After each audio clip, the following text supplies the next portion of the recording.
Mirasee. Hello, I'm Melinda Cohen, host of Just Between Coaches, and today we're going to share a different kind of episode. You listen to Just Between Coaches because you want to become the very best coach you can be. To do that, you need to bravely dive into tough issues that others might shy away from. That's why I thought you might be interested in a brand new show that just launched on the Mirasee FM podcast network. It's called The Self-Awakened Lifestyle, and it's hosted by my colleague, Esco Wilson, who is a lifestyle designer and performance coach. Esco's early life of crime and redemption reads like a movie. In the podcast, he brings all of his hard-earned wisdom to bear as he guides his guests through a difficult issue or challenge. Through the mind-body-spirit connection, they expand what's possible. To give you a taste of it, we're running an episode from that show right here in the Just Between Coaches feed. I chose this particular episode because perhaps like you or maybe a client, Esco's guest has some painful regrets in her life that she's trying to forgive herself for. She wants to lean into her new, richer life, but that's not always easy to do. Listen to her story and her bravery in telling it. I'm obsessed by this man. Possessed. It was an addiction.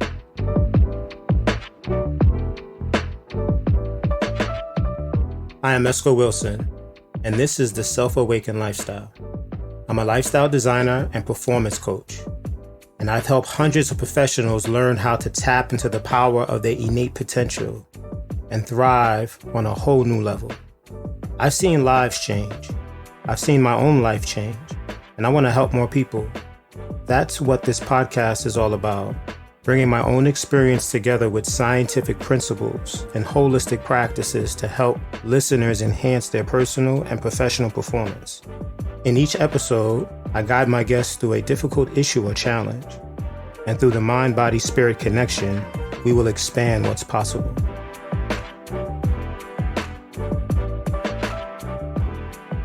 One of the worst decisions that I ever made was in 1995. I'm on bail. I have a court case. This is actually my first serious court case. And me going to prison is guaranteed. I'm 21 at the time. And I had a Pathfinder truck with, rims and big speakers. So you can hear me, a mile away. Oh, that's Esco coming down the street. I went straight back to drug dealing. I'm still out on bail.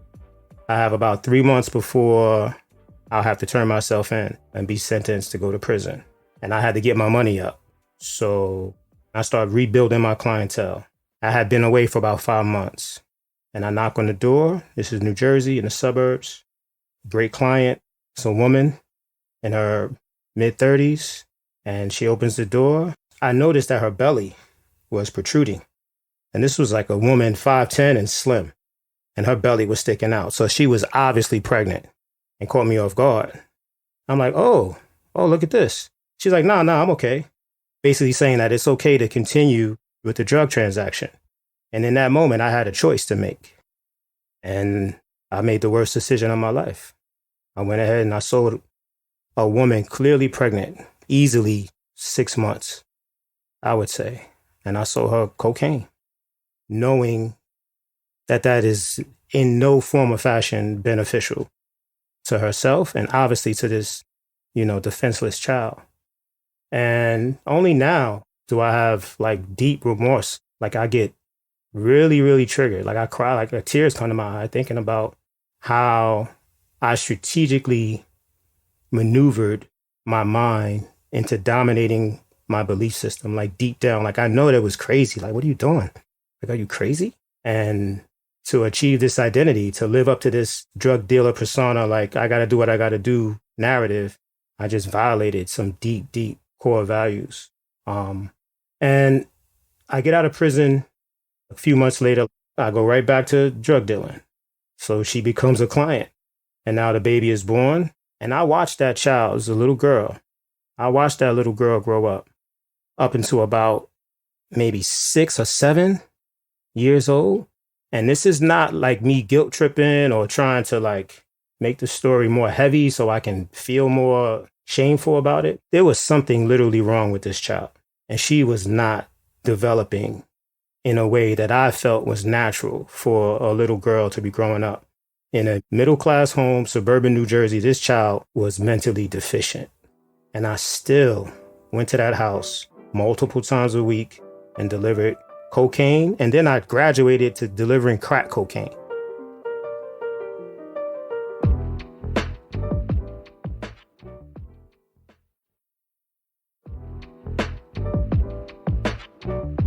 My guest today is Leora. She's a 67-year-old woman living in New York City.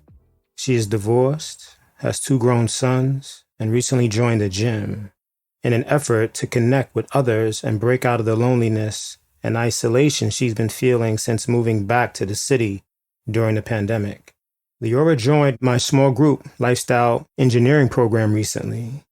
We often share deeply personal things in group sessions, as you hear us talking about later in the show. Leora recently shared parts of her life that she felt may have been too much for one of the members of the group. We'll get to that a little later.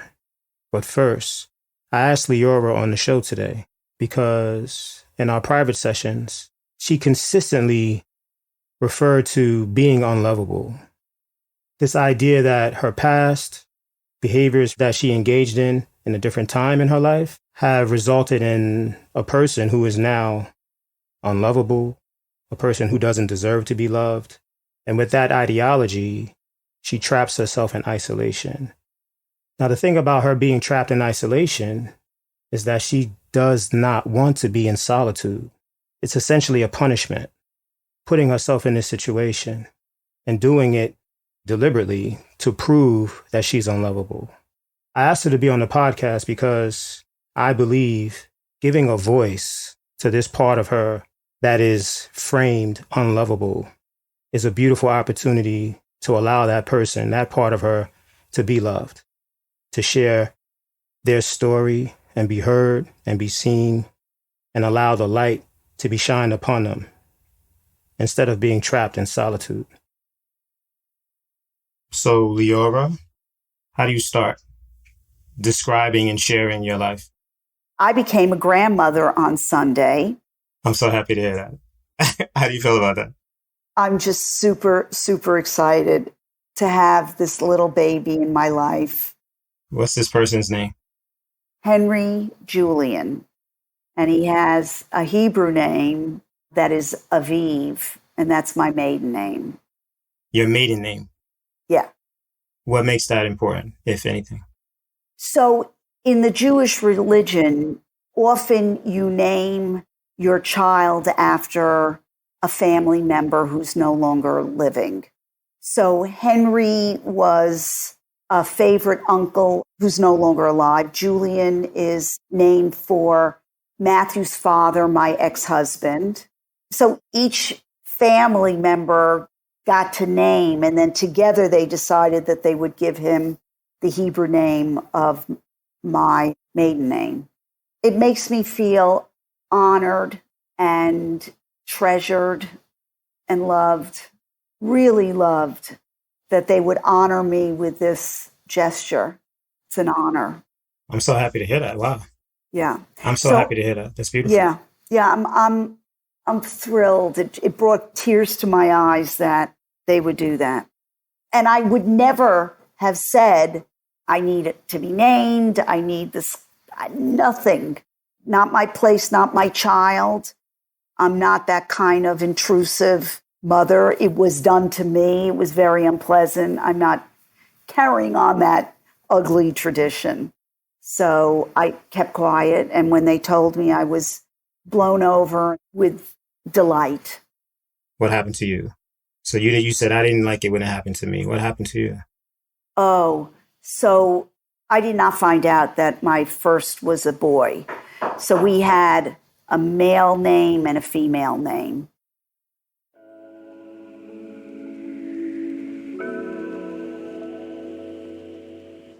You may have heard knocking sounds beginning as Leora was talking just now.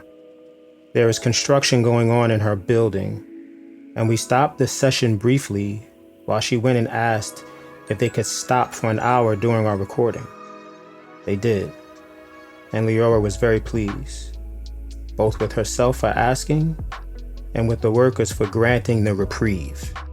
I wanted to dig a little deeper though, and what unfolded became a big player in our session today. All you have to do is ask politely, and that was the easiest request. Okay, so how are you doing? I am good. I have wanted to tell the downstairs construction people for 4 weeks, can you give me a break? And I did construction last summer, so people had to suffer through my noise. And so I'm suffering through their noise, but I'm off for 2 months in the summer because I work for a school. And I've been listening to this like banging and sawing. And all I had to do was ask. There's a reprieve. And I'm very thankful that there's a reprieve. This is a blessing. This is beautiful. In your mind, what's the difference between you saying, you know what, I have the right for a little bit of silence, for a reprieve? You didn't say it before. Now you went and asked for a reprieve. What's the difference? I asked for the reprieve because I'm doing something that's really important. I asked for us. And you're willing to show up for the group. You're willing to show up for the community. Right. I appreciate that. Okay, so you're a we person. You're we all kind of universal person. Is that fair to say? I actually haven't always been a we person, but I have become a we person. I worked hard at becoming a we person. And I'm assuming that has something to do with how you felt when there's a naming ritual for your son, Matthew, and there's not a lot of we. There's a lot of something else, I'm assuming. Well, there was a lot of we because we had discussed with both sets of parents what the names would be. And Matthew, because my mother-in-law's father's name was Max, so the English name was Matthew, and everybody was in agreement. And that was it. And I had a really lousy labor, and, after a day and a half of laboring, they ended up sectioning me. And the next day, my husband came in and said, my mother's really upset. She wants Matthew to have the Hebrew name of Mutzel. And I kind of freaked out. And what are you hearing in this moment? It's not good enough. Poof. Yeah. And I swore to myself I would never do that to my sons or daughters-in-law. I felt disrespected. I felt small. I felt that in my most vulnerable time, I'm cut open. I'm a brand new mother, and I'm being told that the decision that my husband and I had made was not good enough.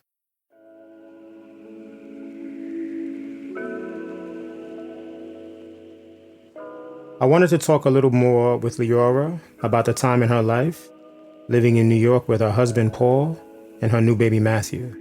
Her children are both grown now, and this is still a very prominent feeling and memory for her. So much so that she swore to never make her own sons or daughters-in-law feel the way she did at that time. Leora and I have been working on her self-confidence and shining a light into the dark places that hold her back. So I wanted Leora to paint a picture of her life all those years ago so we can both discover just how much light she's letting in.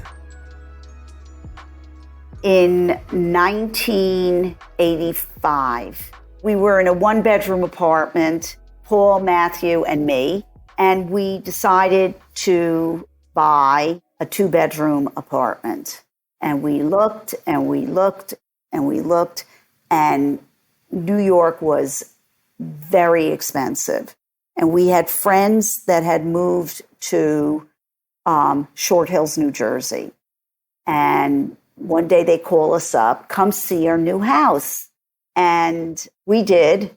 Phil said to Paul, move out to New Jersey. You'll get a house. The taxes, real estate taxes in New Jersey at that time were nothing.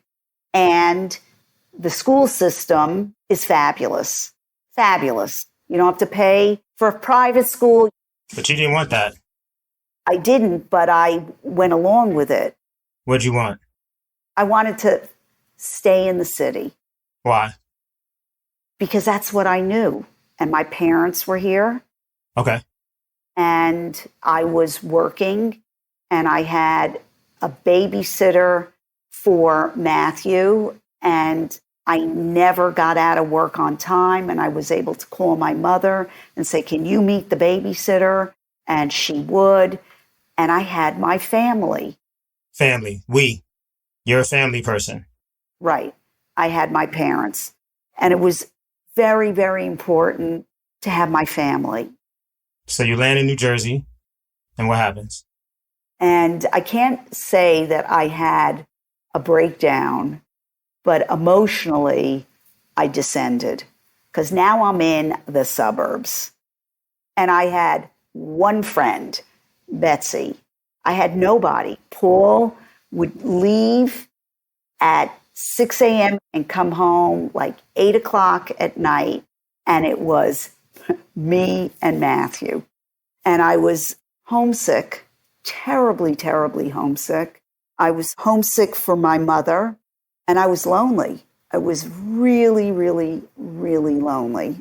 So I decided I was going to work, and I got a job at Warner Lambert, and my son got sick. He had a blood disorder, and so he would bump against the wall, and he would get a black and blue mark. And, you know, I'm noticing my kid is black and blue from head to toe. And it wasn't until one day he opens his mouth and he had these blood clots in his mouth that I said, oh my God, my son is sick. And meanwhile, I had gotten a job at Warner Lambert, and the start date was like 6 weeks ahead of time. And during the 6 weeks, he got sick. And I postponed my start date 3 times. And then finally I said, don't hold the position open for me. I'm not going to come to work, because I had this sickly kid. I couldn't put him in daycare. And I decided I would have a second child and be a stay-at-home mom until the next child was like 2 years old, and I would go back to work. And now I'm a stay-at-home mom in the suburbs. And that was not for me. I wasn't thriving at all. I was terribly, terribly unhappy. I was unhappy because I never saw my husband. We started to fight and grow apart, and I was very, very unhappy. And I said, I'm really unhappy. I'm going to have an affair. How'd you get to that point? How'd you get to the commitment point? There's fantasy, there's intention. How'd you get to the action, the manifestation of the affair? I looked. I actually looked. I was at my gym. So you're hanging out in the gym, and how you scout? Well, it seemed like everybody was sleeping with everybody at this gym. I mean, it was kind of wild. Anyway, I meet a man named Jim. One day I'm on an exercise bike, and he pulls his bike closer to my bike. He just started to talk to me and ask me questions and tell me about himself. He was an East Orange police officer. I lost my keys at the gym, and he drove me home so I could get an extra set of car keys. And I said to him, thank you. I owe you a lunch. Mm-hmm. That was strategic. That was strategic. Mm-hmm. And we went out for lunch. I had butterflies in my stomach, and I was falling for him. Right away. Well, I mean, it took a few weeks, but I was falling for him. I'm excited. I got my juices flowing. I'm excited. I want to look good. I'm tingling. Like a drug. Like a drug. Exactly. Like a drug. Like cocaine. When you get high, like everything is fast and everything is like you're on top of the world. And we have this lunch and nothing happened. Nothing. And then one day we ended up at Verona Park, sitting on the park bench. And that's where we kissed for the first time. That was a combination of Quaaludes and Coke. Because, my body was like jellified and my mind is like on fire. Oh, my God. Okay. Emotional state at that time? I'm obsessed by this man. Possessed. Possessed. Like an addiction. It was harder to stop seeing Jim than to give up Coke, than to give up cigarettes. It was an addiction. It was magic for 4 weeks, 5 weeks. And then he decided that because I was married, he needed to level the playing field and he needed to have another girlfriend. The guy was a womanizer. I don't even know how many women he slept with while he was with me. So I went from being on cloud nine and in love to desperate, absolute desperation. Talk to me about desperation. It became a competition. I would want to occupy all his time. I was fractured. I was desperate, fractured. And I have the secret. And, you can't tell anyone you're having an affair, A. And B, you can't tell anyone that you're having an affair with a man who's also sleeping with another woman. Well, he's playing a different game. He changed the rules. Now, you would think that would be cause to break up. But this is cocaine. This is Quaaludes. This is addiction. Yeah, I couldn't break up with him. We broke up 3 times in like 10 years. And I was caught twice. I started to see a psychiatrist. They put me on Prozac. I was a wreck, but I was labeled a sex addict. I started to go to Sex Addicts Anonymous. I would go to these meetings. I was not a sex addict, but it was convenient to call me because, why did I do this to my nice husband? I must be a sex addict. I broke up with Jim. We were broken up for like 6 weeks. I remember I met him at ShopRite in Livingston with the keys to his apartment. And I gave him the keys. And I said, I'm going back to my husband. Here are the keys. And that was it. 6 weeks later, I was so depressed. I had to see him. I needed my fix. I drove to his apartment. And it was just, it was so good to see him. And I didn't sleep with him. I needed to think about it. Meanwhile, he's still seeing this woman, Mirasee, and now he has another woman. And I said, we got to get back together. I said, but you cannot have 2 women. So he ended it with one of the women and kept the relationship with Mirasee. So those are the rules of that game. Those are the rules of that game.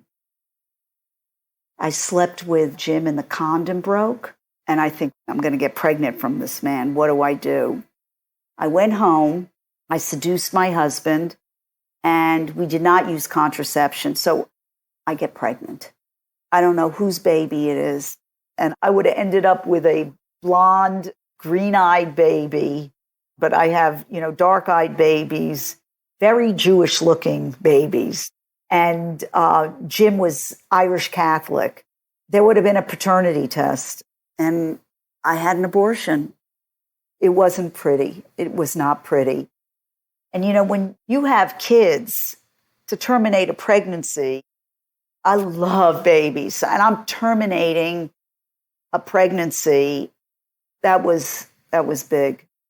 So this affair led me to the darkest depths of the darkest depths. I'm really honored that you are allowing some light into the darkest, into the depths. Yeah. And I broke up with him. I always went back until finally I didn't go back.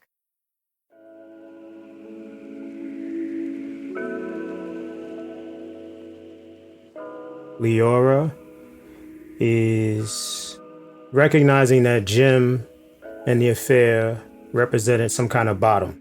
And then the abortion is the bottom of like life experience.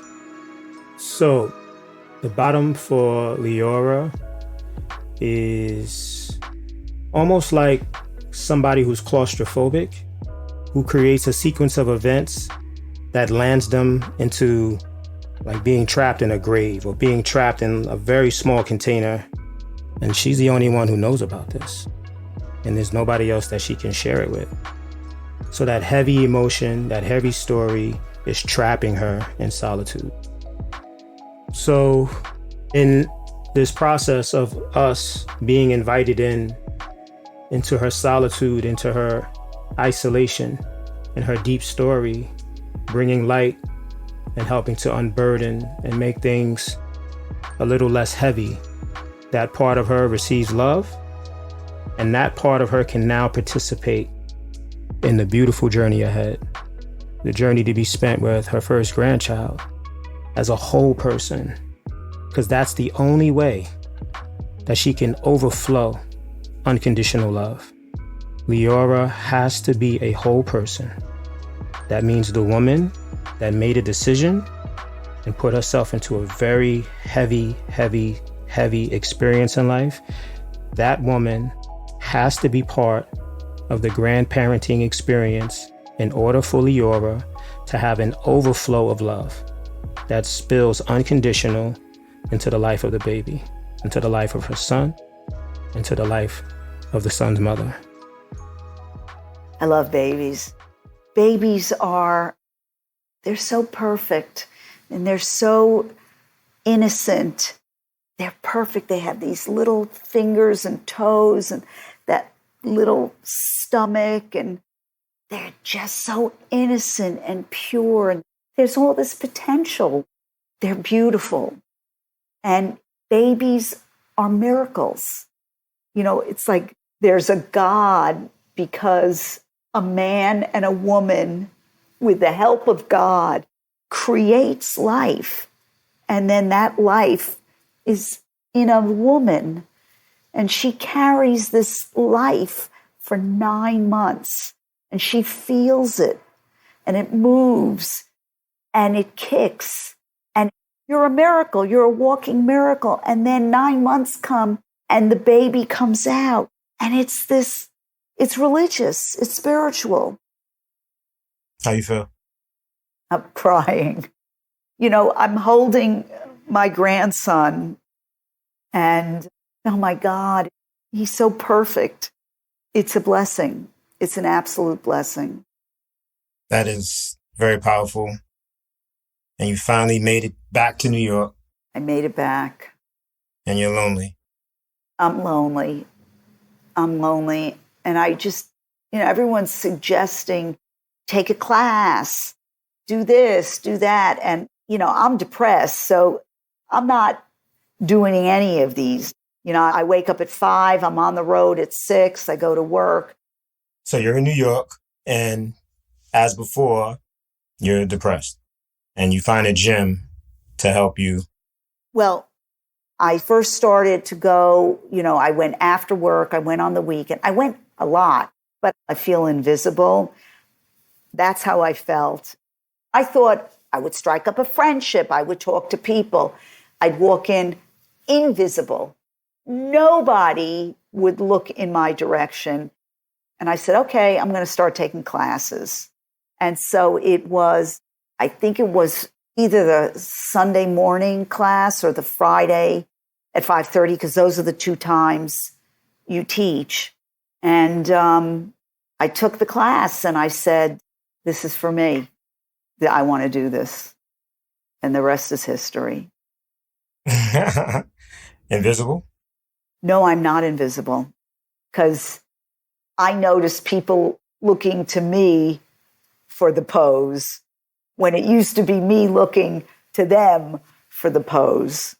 And yeah, what really helped was your groups. And I love the private session, but I'm ecstatic for the group session because they have become friends. I thought I would have a connection with Shula, and she was the one person that I was worried about telling my story to on Saturday. And I think I freaked her out. I do. I think I freaked her out. What makes Shula different than the rest? Shula has the most, what I think, stable existence. She's married. She has 3 kids. Her kids go to the school that she works at. And how come she's freaked out? Because it was quite a story. I mean, I think it was hard to digest. What does Shula think about that story? This chick is crazy. Shula believes that you lived a crazy life. Yeah. You sure about that? No, I'm not sure about it. So there's a part that's not sure. I'm 90% sure. 10% of you is not sure. Okay. What do you want to do? You want to breathe into the 10% or you want to associate with the 90%? Who inside of you right now is creating this judgment? The fearful person. I'm not good enough person. What do you want to do about this internal person, this person inside of you who's creating judgments right now? This has nothing to do with Shula. This is what you think about yourself. This chick lived a crazy life. There's a part of you that's like, yo, this chick lived a crazy life. Yeah. I know I lived a crazy life. And that's what makes me me. That's what makes me a loving, sensitive, giving, open person. I invite you to allow Shula the opportunity to love you. All of you, all the way that you are. Absolutely. Okay. I will absolutely give her the opportunity to love me. And I want you to lean towards we. Is that fair? That is fair. And that will not be a problem. I will not have a problem doing that. Yeah. Set the stage. Create the momentum.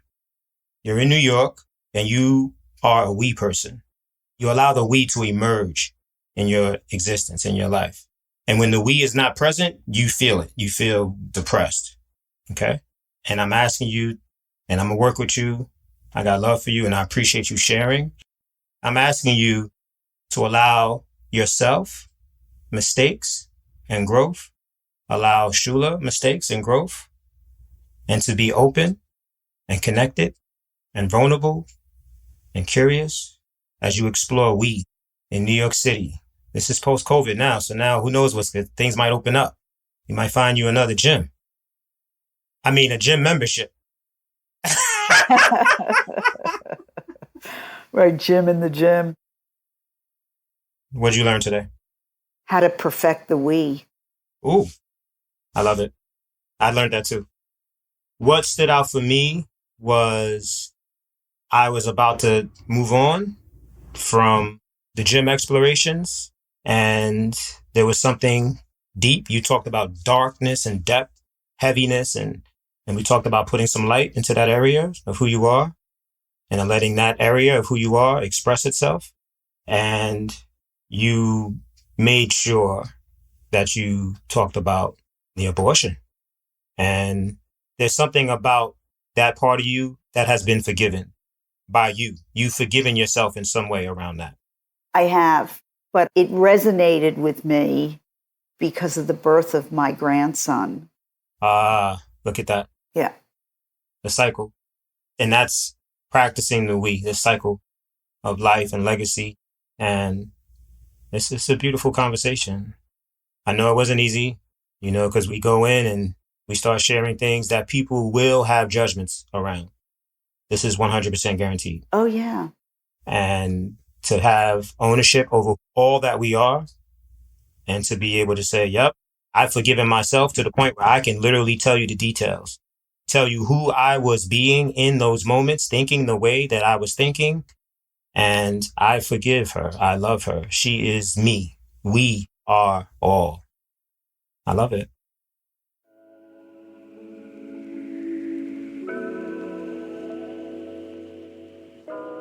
We want to remain curious about having an internal critic.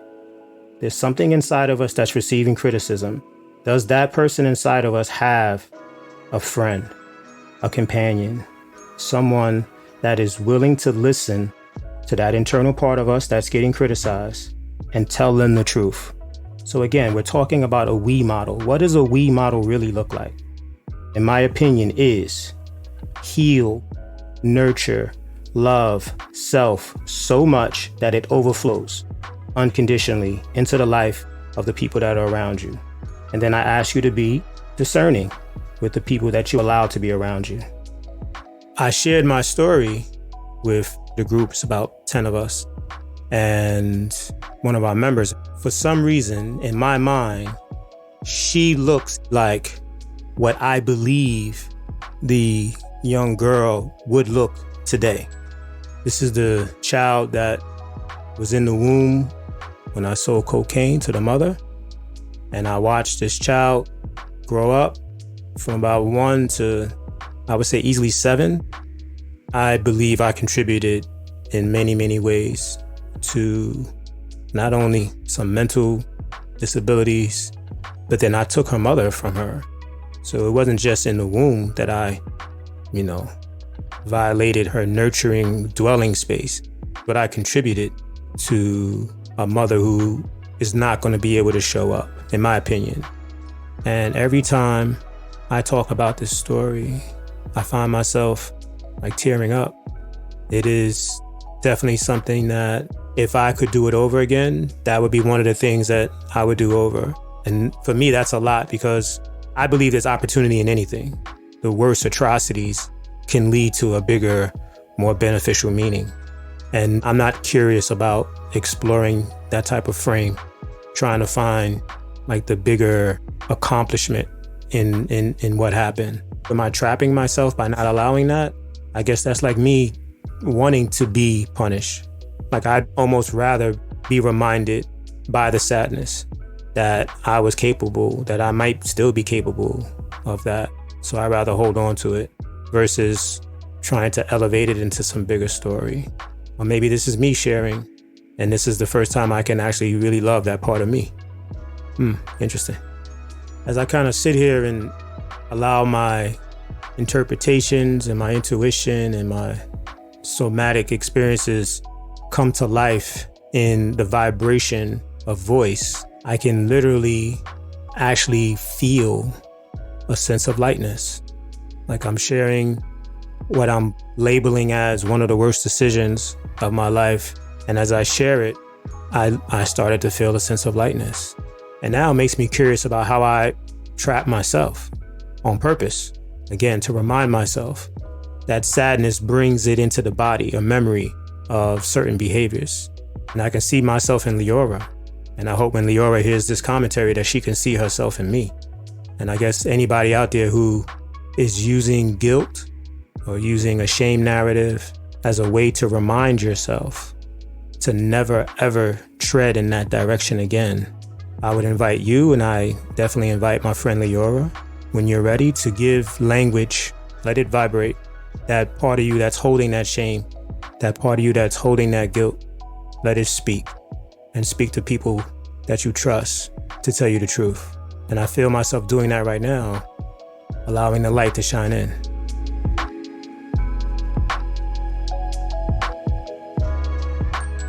I'm Esco Wilson, and you've been listening to The Self-Awakened Lifestyle. You can find out more about me at theselfawakenedlifestyle.com. I'd like to thank Leora for coming to the show today. The Self-Awakened Lifestyle is part of the Mirasee FM podcast network, which also includes such shows as Soul Savvy Business and Once Upon a Business. This episode was produced by Cynthia Lamb. Melissa Deal assembled the episode. Danny Eni is our executive producer, and post-production was by Post Office Sound. So you don't miss upcoming episodes, please follow us on Apple Podcasts, Spotify, or wherever you're listening right now. If you like the show, please leave us a 5-star review. It really does help us out. Thank you so much for listening, and we'll see you next time.